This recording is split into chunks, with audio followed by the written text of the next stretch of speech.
गांव की सुबह थी। खेतों में हल चलने की आवाजें, नीलगायों की टर्राहट और बैलों की घंटियां एक साथ गूंज रही थीं।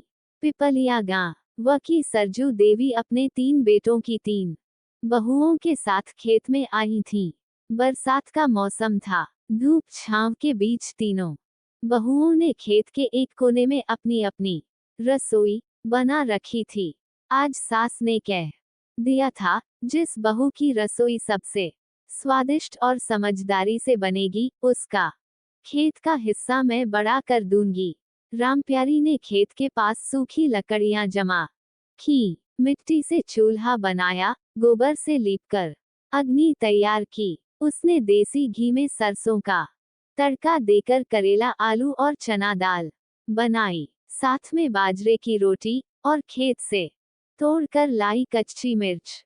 खाना सीधा सादा पर मेहनत भरा था। सरजू देवी मुस्काई, रामप्यारी तो सास की सेवा में ही अन्न देवता को भी प्रसन्न कर देती है। फूलवती थोड़ी चतुर थी। वो रात को ही भिगो कर लाई थी चना और मटर। सुबह उसने पास के कुएं से ठंडा पानी लाकर मिट्टी के घड़े में रखा। उसकी रसोई में बना भरवा टमाटर, नींबू की मीठी चटनी और चना पुलाव, जिसे वो खेत की खुद की उपज से लाई थी। फूलवती ने पीपल के पत्ते पर परोसकर खाना सासू माँ को दिया। सरजू देवी चौंकी, फूलवती ने तो होटल जैसा स्वाद खेत में ही ले आया रे। चमेली सबसे छोटी थी और नई नई शहर से आई थी। खेत की मिट्टी और लकड़ी से ज्यादा जान पहचान नहीं थी, लेकिन उसने मोबाइल से देखकर फ्यूजन खाना बनाया। गेहूं की जगह मैगी और मिक्स सब्जी बनाई। ऊपर से अचार और मिर्ची रख दी। पर खाना जल्दी बना, स्वाद में ठीक, पर देसी सास के लिए बेमेल। सरजू देवी को हैरानी हुई। चमेली का खाना तो गोबर के चूल्हे पे माइक्रोवेव जैसा लागे। तभी अचानक बारिश शुरू हो गई। कुछ भीगने लगा। रामप्यारी ने दौड़कर सास को बोरी से ढका।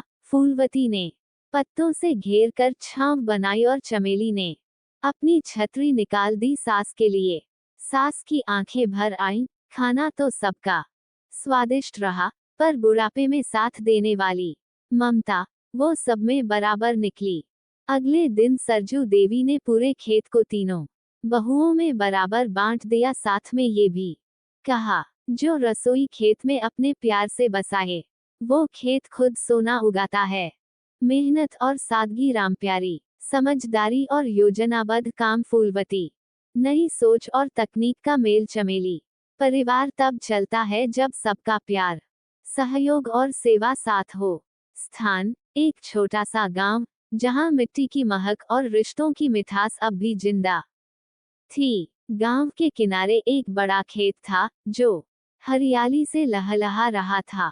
वहीं पर बना था एक पुराना सा पक्का चबूतरा, जहां हर साल सावन में पूरे परिवार की मिल बैठकर रसोई बनती थी। परिवार, बृजलाल किसान का परिवार, 3 बेटे और 3 बहुएं।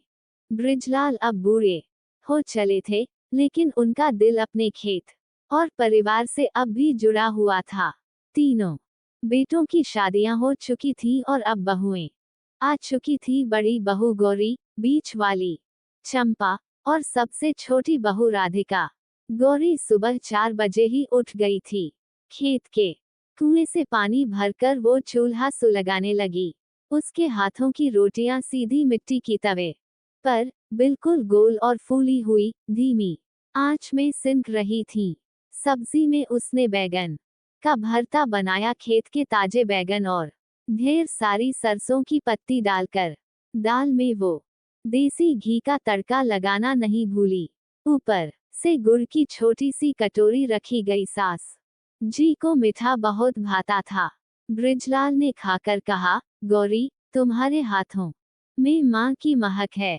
गौरी चुपचाप मुस्कुरा दी, पर उसकी आंखों में एक सास के दिए ताने की नमी अब भी छिपी थी। चंपा अपने आप में ही एक तेज तर्रार महिला थी। शहर से आई थी, लेकिन गांव के रंग में पूरी तरह घुल चुकी थी। आज उसकी बारी थी रसोई की। उसने गैस की बजाय मिट्टी का चूल्हा जलाया, पर पकवान बिल्कुल नए अंदाज में बनाए। उसने मक्के की रोटी के साथ शिमला मिर्च और पनीर की सब्जी बनाई, और हाँ, उसके हाथ का हरा धनिया वाला रायता सबको बहुत भाया। उसने चटनी भी बनाई, टमाटर, लहसुन और हरी मिर्च की। चंपा ने पत्तों की थाली में सबके लिए परोसा, साथ में गन्ने का रस भी। देवर बोला, भाभी, आप तो होटल खोल दो। चंपा हंस पड़ी, क्यों नहीं, खेत में ही खोल दूंगी, नाम रख दूंगी, माटी की रसोई। सबसे छोटी बहू राधिका शहर की थी, लेकिन दिल से बहुत भावुक। खाना बनाना उसने गांव आकर ही सीखा। आज पहली बार वो अकेली रसोई कर रही थी।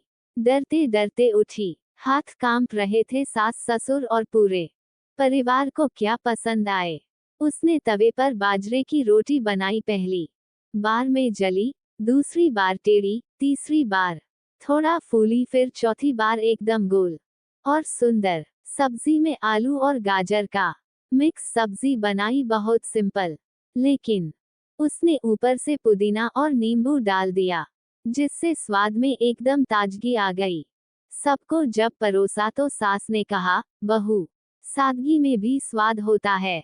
तूने दिल से बनाया है, इसलिए सब कुछ स्वादिष्ट लग रहा है। राधिका की आंखों में आंसू आ गए, पर वो मुस्कुरा दी। पहली बार किसी ने उसकी तारीफ की थी। तीनों दिन खेत में रसोई बनी। तीनों बहुओं ने अपनी अपनी रसोई, स्वाद और भावनाएं परोसी। किसी ने परंपरा से जोड़ा, किसी ने नवाचार से सजाया, और किसी ने सादगी से मन जीत लिया। बृजलाल और उनकी पत्नी चुपचाप देख रहे थे। हमारा खेत तो हरियाली से लहलहा ही रहा है, अब ये तीन बहुएं भी इस खेत को प्यार से सींच रही हैं। तीनों बहुएं अब रोज सुबह खेत जाती, अलग अलग थाली बनाती, पर मिलकर खाती। मिट्टी की रसोई अब रिश्तों की रसोई बन गई थी। खेत की रसोई, तीन बहुएं, देसी खाना, मिट्टी का चूल्हा, सास बहू संबंध, भावनात्मक ग्रामीण कहानी, सावन की रसोई।